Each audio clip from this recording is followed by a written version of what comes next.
உம்முகம் காண ஆசை நபியே, உம் கூறல் கேட்க ஆவல் நபியே, உம்மதனம் அறிவீர் எந்தன் உயிரே, உம் காட்சி தருவீர் எந்தன் உயிரே.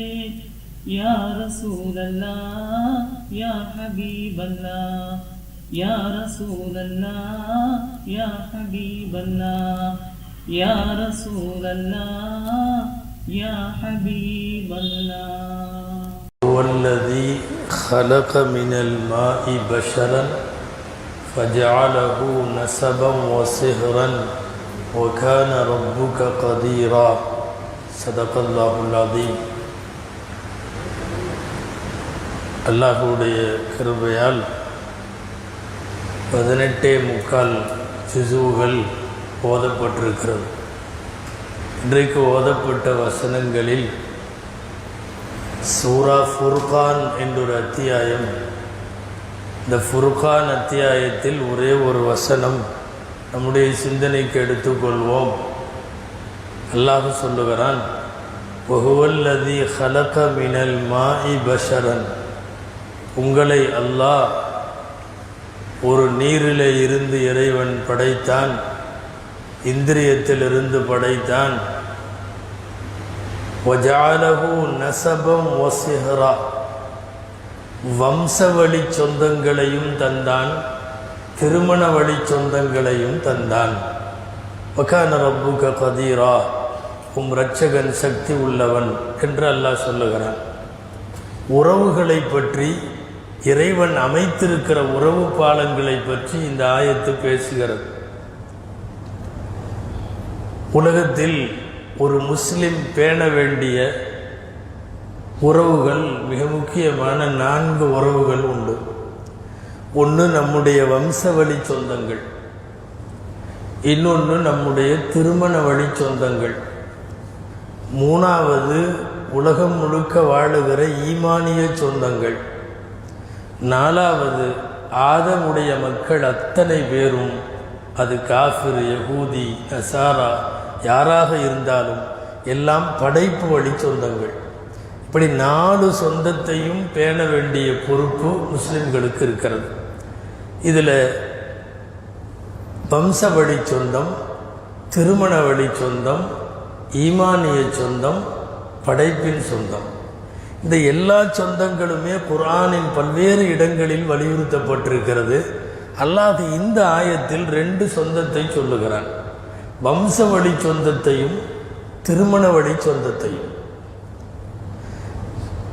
மகன், மகள், தாயார், தகப்பனார், சகோதரன், சகோதரி, சிறிய தந்தை, பெரிய தந்தை, சகோதரி மக்கள், சகோதரர் மக்கள், இது எல்லாத்துக்கும் பேர் வம்ச வழி சொந்தம். ஒரு மனைவியை திருமணம் செய்கிற போது அந்த மனைவியின் வழியாக வரக்கூடிய அத்தனை சொந்தங்களுக்கும் திருமண வழி சொந்தம் என்று பெயர். பல்வேறு ஹதீஸுகளில் இது போன்ற சொந்தங்களுக்கு முக்கியத்துவம் தருவதை பற்றி வலியுறுத்தப்பட்டிருக்கிறது. இந்த ஆயத்தை இன்றைக்கு எடுத்து பேசுவதற்கு காரணம், சுன்னத் வல் ஜமாஅத்திற்கும் வழிகட்ட ஷியாக்களுக்கும் இடையிலே கடுமையான கருத்து மோதல்களை உள்ளடக்கிய வசனம் இது. நம்ம எப்படின்னு யோசிப்போம். வம்சவழி சொந்தங்கள் எல்லாம் நமக்கு தெரியும். உறவுகளில் நம்முடைய தாய் வழி, தந்தை வழி எல்லாம். இந்த திருமண சொந்தங்களில் பார்த்தீங்கன்னா மனைவியின் வழியாக வரக்கூடிய சொந்தங்களுக்கெல்லாம் அரபியில் ஒரு வார்த்தை உண்டு, ஹத்தன் அப்படின்னு பேர். ஹத்தன் அப்படின்னா மனைவி வழியாக உள்ள சொந்தமெல்லாம். கணவன் வழியாக சொந்தமெல்லாம் போகும். கணவனுடைய தம்பி கொழுந்தனாருன்னு பேர், கொழுந்தன்னு பேர். கணவனுடைய தகப்பனாருக்கு மாமியான்னு பேர், மாமனார்னு பேர், மாமியான்னு பேர். இப்படி கணவன் வழியாக ஒரு ரூட்டு, மனைவி வழியாக ஒரு ரூட்டு. மனைவி வழியாக போவதெல்லாம் ஹத்தன் என்று சொல்லுவார்கள்.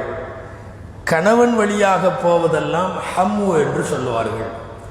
இந்த ஹம்முகள் கணவன் வழி, ஹத்தன் என்கிற மனைவி வழி, இந்த ரெண்டையும் சேர்த்து வைத்திருக்கிற வார்த்தைக்கு பேர் சிஹர். அல்லாஹ் குர்ஆனில் இன்றைக்கு சொன்னான், நான் உங்களுக்கு வம்ச சொந்தத்தையும் வைத்தேன், சிஹர் என்கிற திருமண வழி சொந்தத்தையும் வைத்தேன். திருமண வழினா கணவன் வழியாகவும் மனைவி வழியாகவும். ஸல்லல்லாஹு அலைஹி வஸல்லத்துக்கு 4 பொண்ணு நமக்கு தெரியும். 4ல் 2 பேர் ருக்கையா உம்மு குல்சூம் ரதியல்லாஹு அன்ஹுமா. இந்த 2 பேர்த்தையும் கட்டினது ஹதரத் உஸ்மான் ரதியல்லாஹு அன்ஹு. உஸ்மான் ரதியல்லாஹு அன்ஹு ரசூலுல்லாவுக்கு வம்ச வழி சொந்தமெல்லாம் இல்லை. கிட்டத்தட்ட அது வேற ஒரு குடும்பத்தில் எடுத்தது. அவங்க உமையாக்கள், பனு அப்து ஷம்ஸ்ன்னு சொல்லுவாங்க. அந்த வழியில் உள்ளவங்க உஸ்மான் ரதியல்லாஹு அன்ஹு. அப்போது வெளியில் இருந்து பொண்ணு கொடுக்கறதுங்கிறாங்கல்ல, அந்த மாதிரி கொடுத்தது 2 பேர்த்தையும், ருக்கையாவையும் உம்மு குல்த்தையும். இப்போ இந்த ஆயத்துப்படி உஸ்மான் ரதியல்லாஹு அன்ஹு திருமண வழி சொந்தம் மட்டும்தான், வம்ச வழியெல்லாம் இல்லை. அடுத்து மூத்த மகள் ஜைனப் ரதியல்லாஹு அன்ஹா, அவங்கள கொடுத்தது ஹதீஜா அம்மாவுடைய சகோதரி பையனுக்கு, அபுல் ஆஸ் அவருக்கு பேர். அப்போ மனைவி வழி அதுவும் வம்சம் இல்லை, ஏன்னா கதீஜா அம்மா வழியாக வருது. அப்போ அதுவும் திருமண வழி சொந்தமாக போயிடுச்சு. பாக்கி இருக்கிறது யார்? ஃபாத்திமா ரதியல்லாஹு அன்ஹா. திருமணம் செஞ்சது யார்? அலி ரதியல்லாஹு அன்ஹு. இந்த அலி ரதியல்லாஹு அன்ஹு ரசூலுல்லாவுக்கு என்ன முறை தெரியுமா? நபி ஸல்லல்லாஹு அலைஹி வஸல்லம் ஏற்கனவே அவங்க வம்ச வழி சொந்தம். இன்னும் நல்லா சொன்னால் அலி ரதியல்லாஹு அன்ஹுடைய தாத்தாவும் ரசூலுல்லாவுடைய தாத்தாவும் ஒரு ஆள், அப்துல் முத்தலிப். ஸல்லல்லாஹு அலைஹி வஸல்லத்தினுடைய தகப்பனார் அப்துல்லா, அவரோடு பிறந்தவர் தான் அபூ தாலிப். அப்துல்லாவுக்கு பிறக்கிறார்கள் நாயகம் ஸல்லல்லாஹு அலைஹி வஸல்லம், அபூ தாலிபுக்கு பிறக்கிறார்கள் அலி ரதியல்லாஹு அன்ஹு. 2 பேத்துக்குமே தாத்தா யாருன்னா அப்துல் முத்தலிப். அப்துல் முத்தலிபினுடைய நேரடி பேரன் அலி ரதியல்லாஹு அன்ஹு, அப்துல் முத்தலிபுடைய நேரடி பேரன் ஸல்லல்லாஹு அலைஹி வஸல்லம்.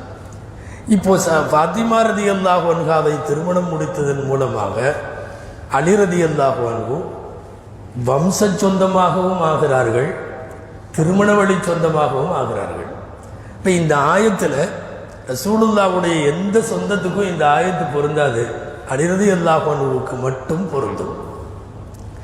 அதனால்தான் ஷியாக்களுடைய கிதாபுகளிலெல்லாம் இந்த ஆயத்து அலிக்காக இறங்கியது, அலி ரதியல்லாஹு அன்ஹு விஷயமாக இறங்கியது என்றெல்லாம் எழுதியிருந்தாலும், இது கியாமத்து நாள் வரை உள்ள எல்லாத்துக்கும் அல்லாஹ் சொல்கிறான், நான் ஏற்படுத்திய சொந்தத்தில் வம்ச வழியும் உண்டு, திருமண வழியும் உண்டு.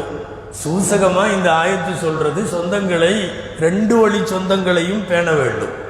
இன்னைக்கு குடும்ப அமைப்புகளில் நடக்கிற பெரிய கோளாறு என்னன்னா, மனைவி வந்த உடனே மனைவி வழி சொந்தம் ரொம்ப பில்டப் ஆகி வம்ச வழி சொந்தத்தை கழட்டி விட்டுற வேண்டியது, அல்லது வம்ச வழி சொந்தத்தின் பக்கம் ஃபுல்லாக சாஞ்சு வர்றவளை கொடுமைப்படுத்தி அந்த குடும்பத்தையே கொடுமைப்படுத்தி பண்ண வேண்டியது.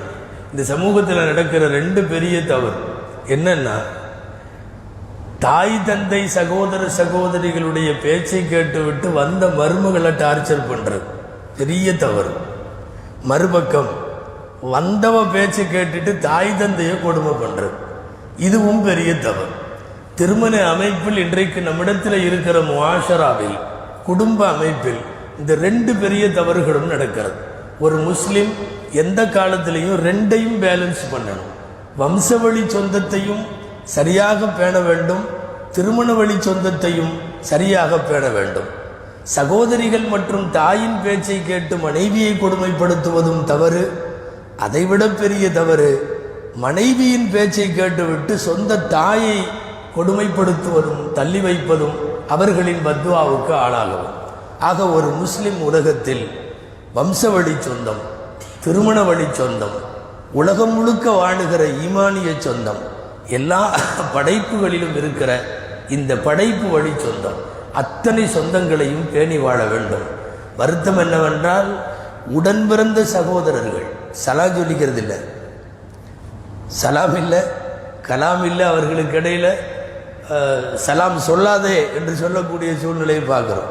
அண்ணன் தம்பி பேச்சுவார்த்தை இல்லாமல் பல வருஷம். அதை விட கொடுமை, கணவன் மனைவி பேச்சுவார்த்தை இல்லாமல் பல வருஷம்.